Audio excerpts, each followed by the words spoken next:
Welcome guys, and today I'm going to show you how I can fix Duckov lagging. So first of all, go to the settings, and right here make sure it is on the borderless full screen, not windowed, and make sure the resolution is 1920 by 1080.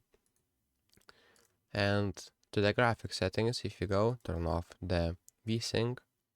FPS limit, make sure it is unlimited. I will leave it as it is right now.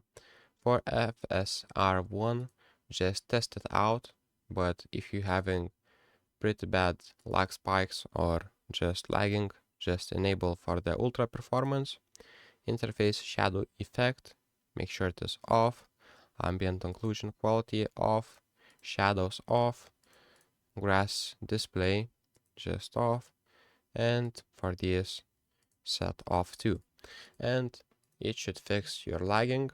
So that's pretty much it, guys. If this video was helpful, please make sure to subscribe to Guide to Everything and comment down below for the algorithm. See you in the next one.